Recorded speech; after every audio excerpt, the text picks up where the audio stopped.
Good morning, Your Excellency. My name is Komla Klucha. I work at Media General. There are concerns that 2015 will be a difficult year, and you've had cause to say the same because of the current challenges that the economy has faced. But 2025, excuse me,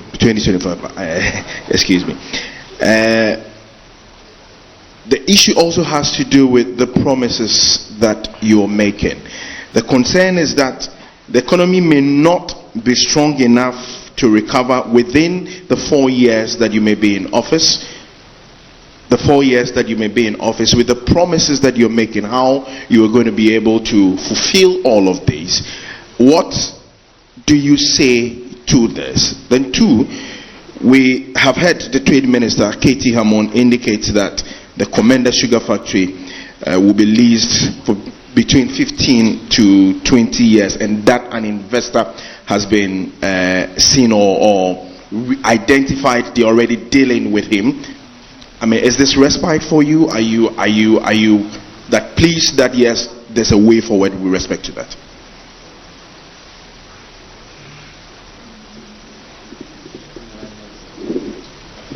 Good morning, Your Excellency. My name is Fred Kwame Asari. I work at Joynews TV. I'd want to know your view on the NDC refusing to sign the PACT Pact. Thank you very much.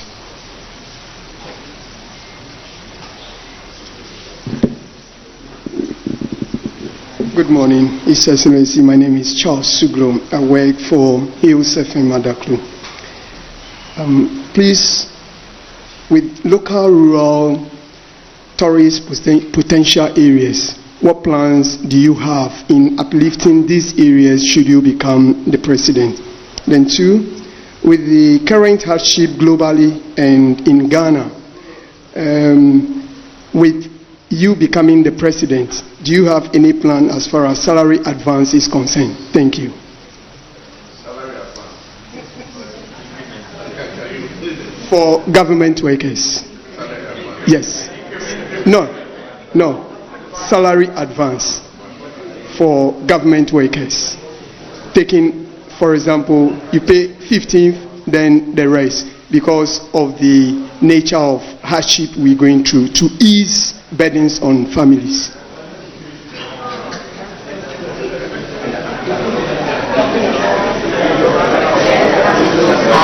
Okay, so we've got the next three waiting, please.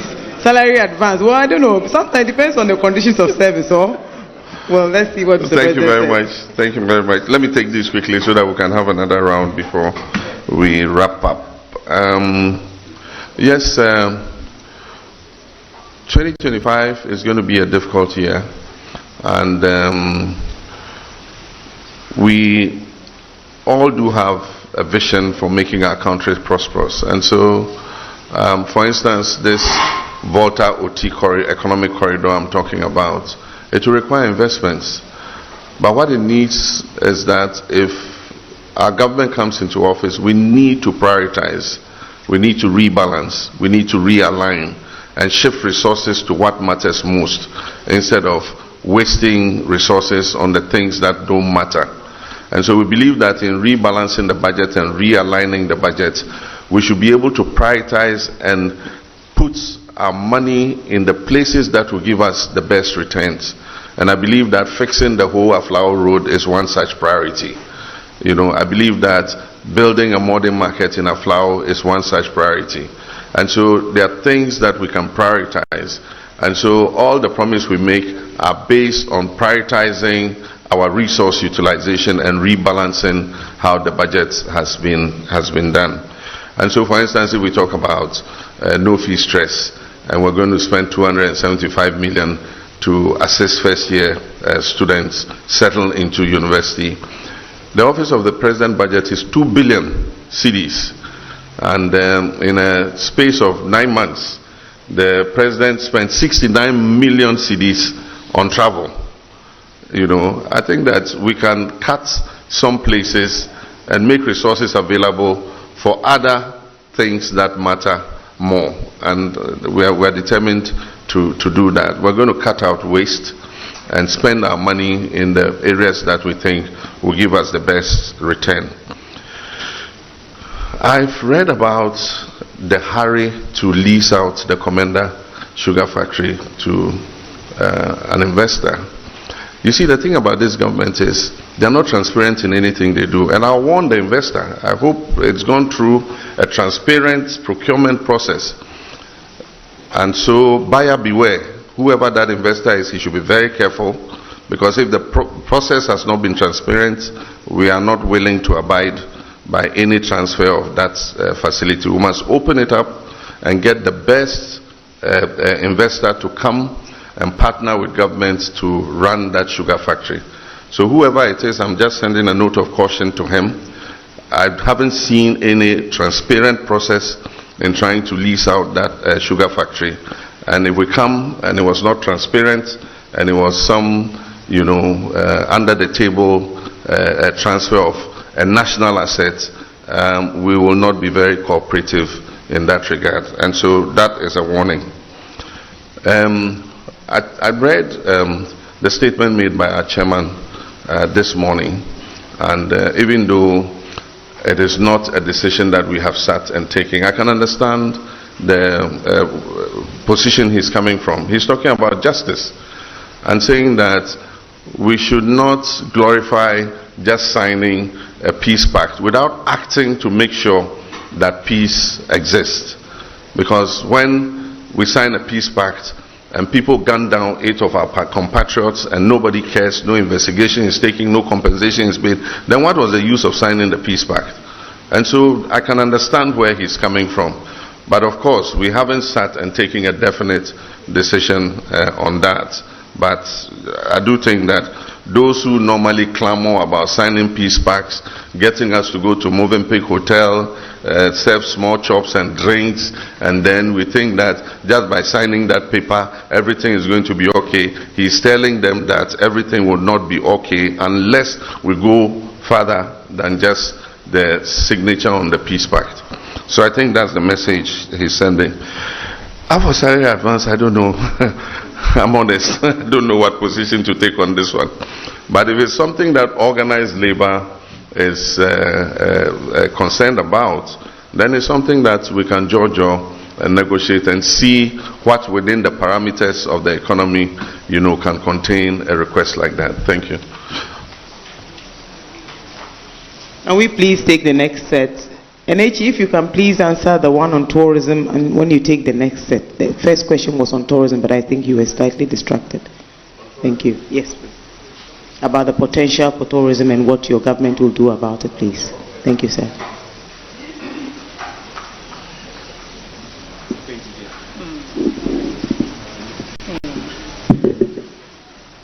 My name is Joyce Jijoafola. I work with Global FM Whole.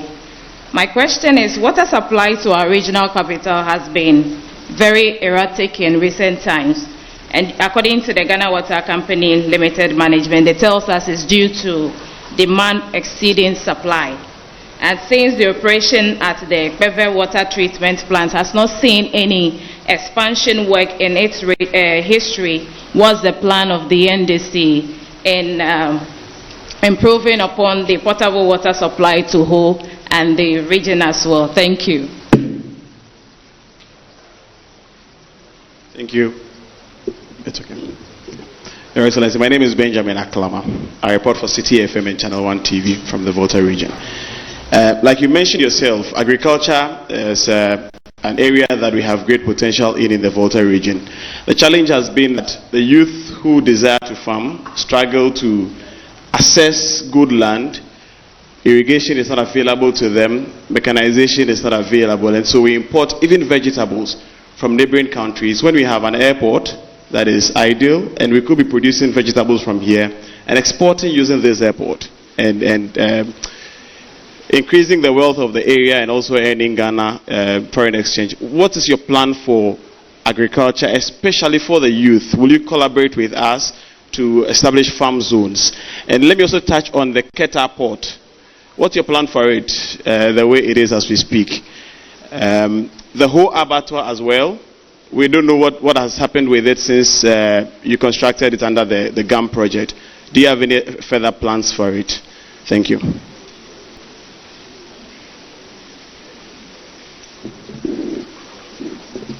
Thank you, Excellency. My name is Wisdom Hedejube. I work with the XYZ Broadcasting. Your Excellency, there's been concerns that some Ghanaians are more Ghanaians than the others, and especially the Volta region. We saw what happens in Gakli, where we went yesterday. What is the plan to ensure that the harassment against some so-called Ghanaians who are not Ghanaians will end? Thank you.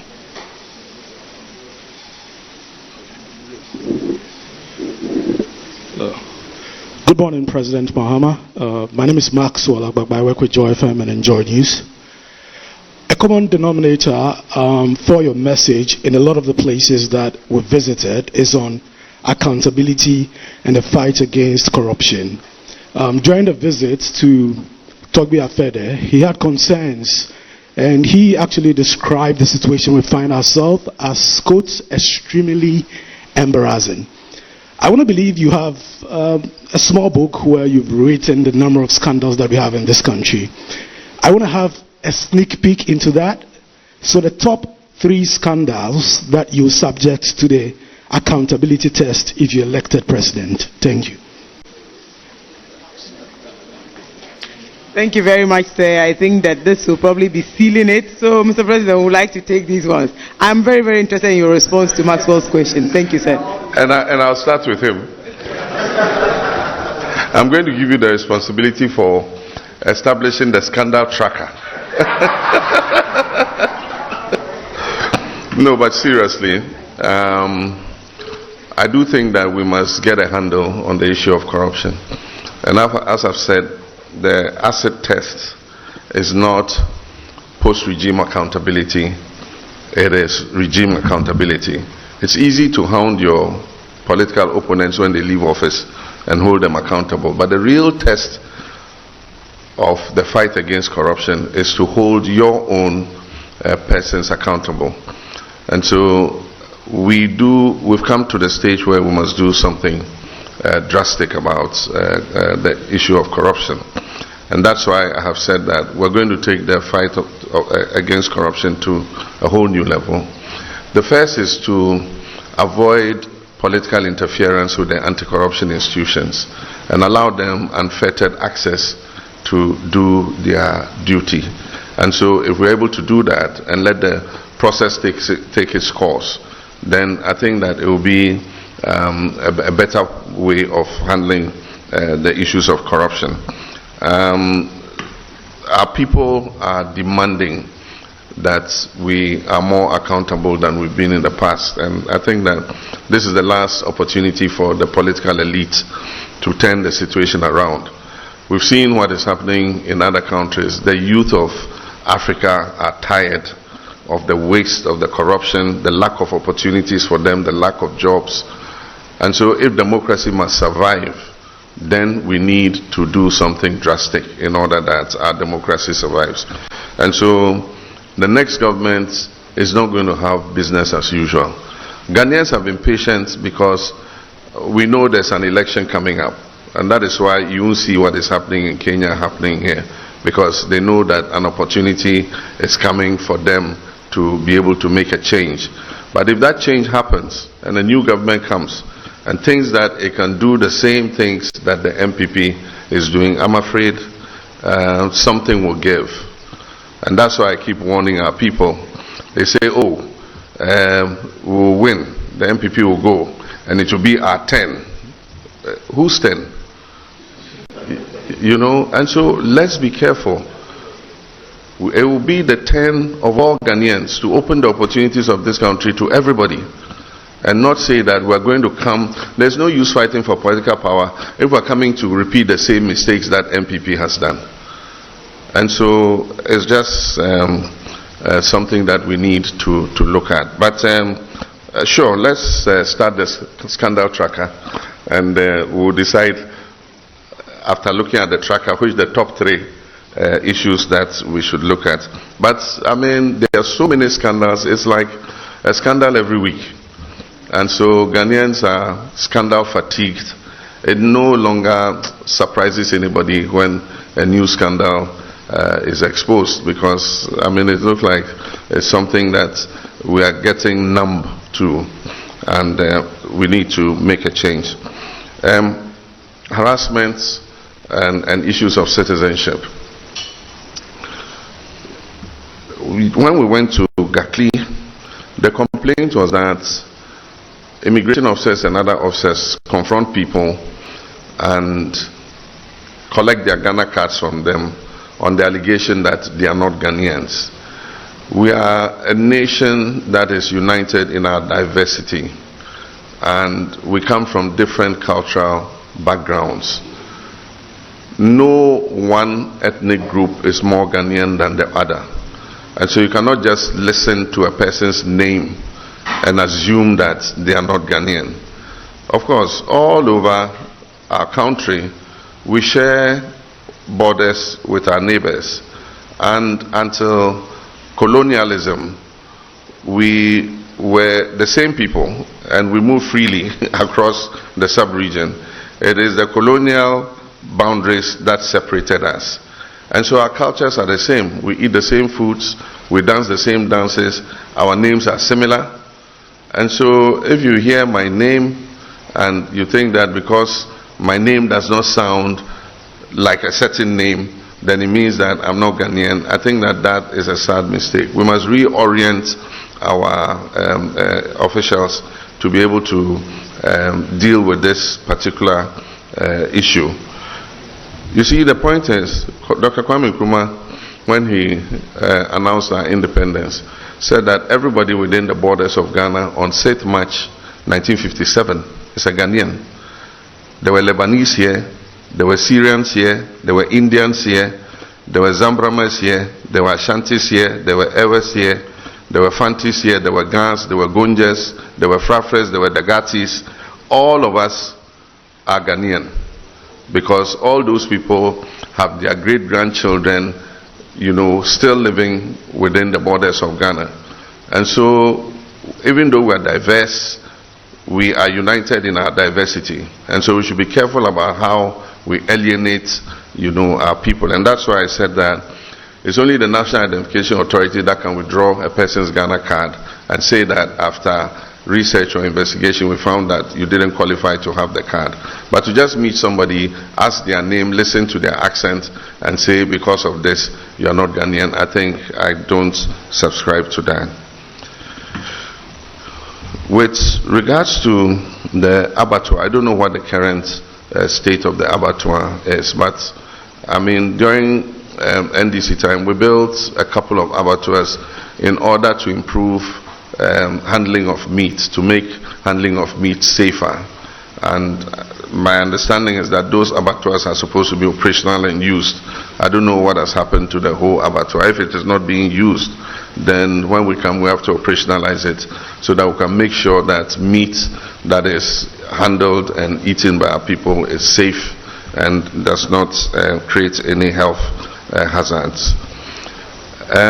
This Qatar port has been used as a red herring by this government for a long time. At one point they said a feasibility study, they came and brought some white people to walk around there and all that. They brought some things measured. I can assure you that they have absolutely no intention of delivering a Qatar port. They wanted to do like they did with the Buankra Inland Port. And my understanding is that they were going to take some money from Gapoha to come and build the administration block. You don't have warehouse. You don't have, what do they call that water thing? Journalists. You don't have breakwater to allow ships to come in. And your first priority is to build administration block. The same way they built Buankra administration block, how many years ago? Eventually that building has deteriorated so badly, it's no longer fit for purpose. The first thing is, let's see the feasibility study. Every project starts with a feasibility study. And so if you say you've done the feasibility study, let us all look at it and see what is in the feasibility study. That is the first step. And then once we take that first step, then we go to the next step. But this government has turned the whole thing on its head. They have a port director, they have land cruisers, they've employed staff, they are paying them when you have only 2 containers standing on the land and a signboard. And so we would reprioritize it. One, I want to become president, and one of the first things I'll ask for is, show me the feasibility study for the Kita port. And when we have seen the feasibility study, we will let you see it yourselves. And then based on that, we can take it from there. If there must be a port, there must be a specialized port for something. Because you have Tema, you have Lome. And so if you are having an intermediate port, is it going to handle the same cargoes that Lome and Tema are handling? You know, so those are all things that we need to look at. And when we have looked at it, then we can determine how we move forward. And so they should stop playing politics with it. Let us see the feasibility study. Let us see the design of the port. And when we have seen that, we can move forward. We have land and in abundance. And the African Development Bank president said, we must make a great sexy in order for the young people to be attracted to get involved in it. Our young people don't want to take a hoe and cutlass and go into the bush and start clearing land. And so the only way you can attract them into agriculture is to make it sexy and cool to be in agriculture. And that's why we're talking of farmer service centers, we're talking of greenhouses. You go to places and there are greenhouses where they are growing vegetables for the market. You know, if we have mechanization services, young people will be prepared to go into agriculture because a tractor will come and plow for him. You're giving him his improved seeds. He will plant, mechanized planting and harvesting. He needs a combined harvester to harvest his products. He's not going to go with a sickle and be cutting his rice. And so that's why we're saying we should have farmer service centers that support the farmers.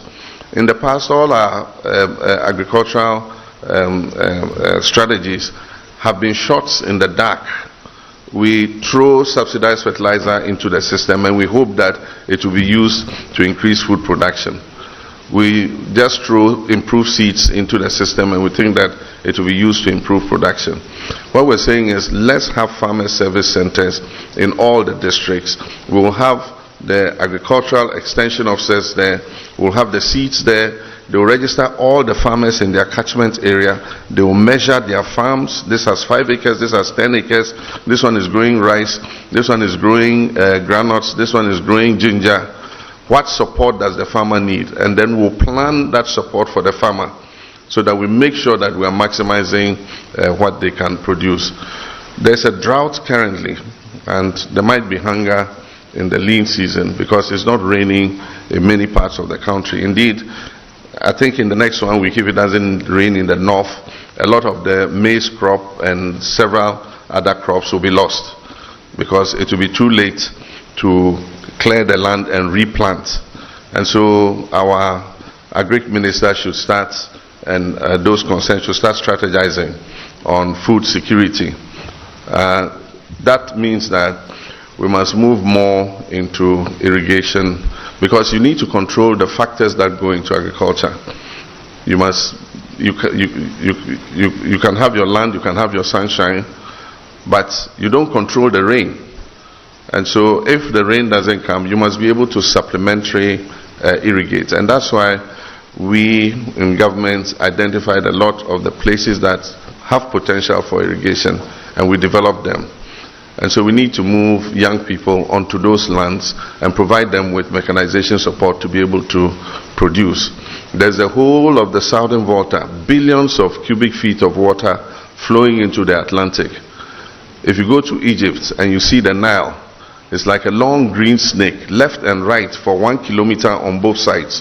You have farms all along the Nile. We should be doing the same on our river. If you look at the southern Volta, I mean it's bush along the whole southern Volta.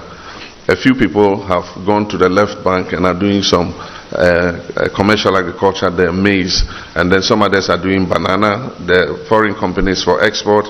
We can expand all that area and settle our young people on the land to be able to produce all-round food for supply to the market. I've heard this said several times. Ghana Water Company says the cities are outgrowing the water supply. Yes, they will outgrow the water supply if for 8 years you don't add 1 gallon of water, certainly they would outgrow the water supply. And that's why you must always plan ahead. And that's why we have invested in expanding water supply systems. In Accra alone, we expanded Accra's water supply by 40 million gallons when we were in office. Since the last 8 years, not 1 gallon has been added. But the city is growing. It's the same with Ho. Ho is expanding as a city, and they cannot rely only on the current water source. And that's why we built the Adidome water treatment plant, because it takes water from the southern Volta. That water is going to waste anyway. It's flowing into the Atlantic. And so we said treat it and supply 5 constituencies with water. And so we built the plant. We started phase 1 of the distribution, and this government has not continued the other phases, because if it did, then Adidome water can be connected to the whole water supply to bring additional water into Ho. And so it's thinking with a vision and being one step ahead. Unfortunately, this government doesn't have that vision, and it's not only Ho, even it's Accra. Accra's, before, when we did the Pong expansion with 40 million gallons, Adenta and East Legon and everybody started getting water. Today they are rationing water in Accra. If your taps open twice a week, you are lucky. And so we need to expand, the water supply. And one of the projects we are looking at is the Sogakope water supply. It was meant to pipe water to Lome and supply. Lome has a shortage of water.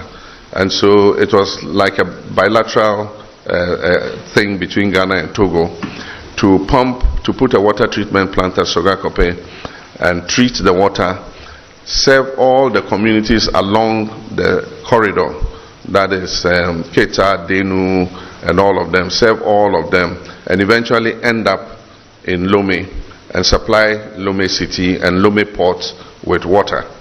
That project is viable, but there were disagreements about the water tariffs and all that. But another way we can make it viable is to make it a double-pronged water supply system. So the water will be pushed to serve all the communities along the route to Lome. And then also another line will be pushed towards Accra to serve the Dawa industrial area. There's a new industrial area coming up at Dawa. And then to reach Tema and serve the free zones and the industrial enclave in Tema. I think that if we combine the two, that is Lome, the communities along the route to Tema, the industrial enclave and all that, it will make that project viable. And so it's something that we are prepared to look at again when we come into office, so that we can increase the water supply. And finally, tourism. I mean, everybody knows that Volta region is has a very good potential for tourism. And indeed, a lot of domestic tourism takes place. Even people come from outside to enjoy the ecotourism that you have here, the waterfalls, the beautiful vegetation, the mountains, and all that. I think that if we invest in developing these tourist sites, it will allow more people to come in. And that's why we even built the Ho airport, because we thought that it will allow people to fly into Ho and, do a tourism tour. We need to package it.